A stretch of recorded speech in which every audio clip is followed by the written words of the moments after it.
अगर यूनिवर्स में लाइफ मौजूद है, अगर यूनिवर्स में एलियन एग्जिस्ट करते हैं, तो आज तक हमारा किसी एलियन से कांटेक्ट क्यों नहीं हो पाया? तो क्या सच में इस यूनिवर्स में हम अकेले हैं, या कोई है जो हमें देख रहा है? Billions of stars, trillions of planet और इन्फिनाइट पॉसिबिलिटी। लेकिन सवाल अब भी एक ही है, क्या यूनिवर्स में एलियन एग्जिस्ट करते हैं? अगर हाँ, तो उन्होंने आज तक हमसे कांटेक्ट क्यों नहीं किया? इसे कहते हैं द फेमस फर्मी पैराडॉक्स। 1950 में एनरिको फर्मी अपने दोस्तों के साथ लंच कर रहे थे। तभी उनके दिमाग में एक सवाल आया, अगर यूनिवर्स में इंटेलिजेंट लाइफ एग्जिस्ट करती है, तो आज तक हमारा किसी के साथ कांटेक्ट क्यों नहीं हो पाया? और ये सवाल आज विज्ञान के सबसे बड़े सवालों में से एक है, जिसे आज हम डिटेल में समझेंगे। हमारा यूनिवर्स काफ़ी बड़ा है। हमारी अपनी मिल्की वे गैलेक्सी में ही 400 बिलियन से ज़्यादा स्टार्स मौजूद हैं, और वैज्ञानिकों के अनुसार हर स्टार के पास एक ना एक हैबिटेबल प्लैनेट होता है, एक ऐसा प्लैनेट जहां जीवन की संभावनाएं पनप सकती हैं।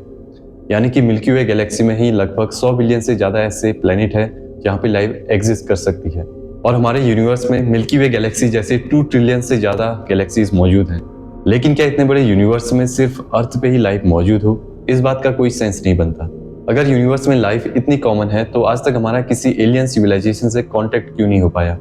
ना कोई सिग्नल, ना कोई स्पेसशिप, और ना ही कोई सॉलिड प्रूफ। यही सवाल, यही विरोधाभास कहलाता है फर्मी पैराडॉक्स।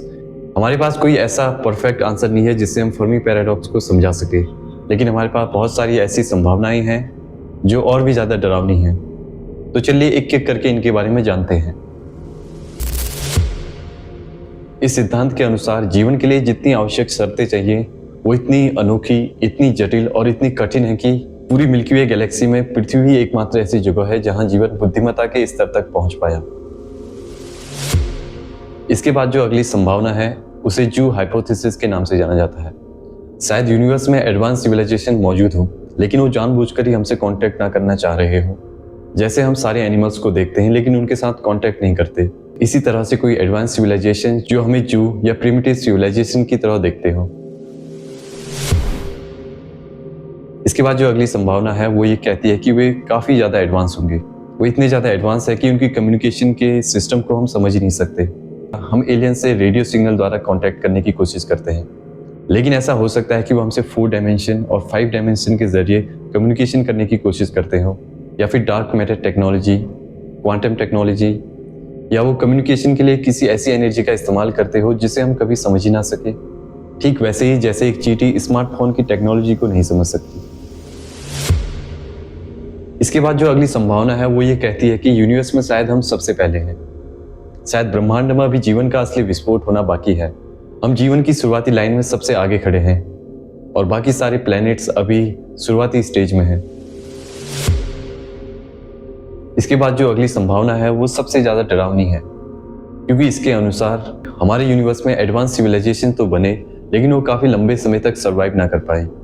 वो इतनी ज़्यादा एडवांस हो गई कि आपस में लड़कर ही एक दूसरे को खत्म कर दिया।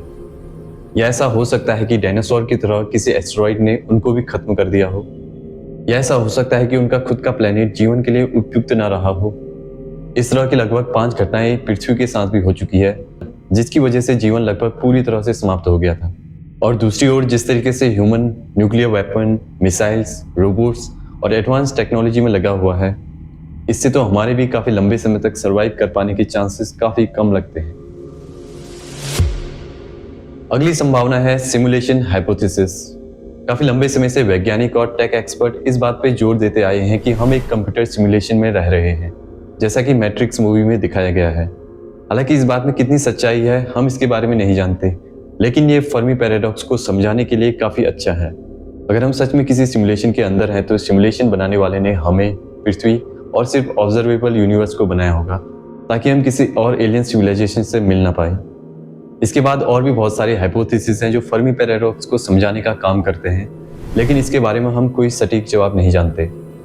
हमने हजारों एक्सोप्लैनेट खोज लिए हैं, और नई नई टेक्नोलॉजी से हम आसमान को पूरी तरह से स्कैन कर रहे हैं और लगातार एलियंस के लिए सिग्नल भेज रहे हैं, लेकिन अभी तक ब्रह्मांड खामोश है। फर्मी पैराडॉक्स सिर्फ एक सवाल नहीं, ये हमारी किस्मत, हमारी जगह और हमारे अस्तित्व का एक आईना है। तो क्या सच में हमें कोई देख रहा है, या इस ब्रह्मांड की हम पहली आवाज़ है? अब इस पैराडॉक्स के बारे में क्या कहना चाहेंगे?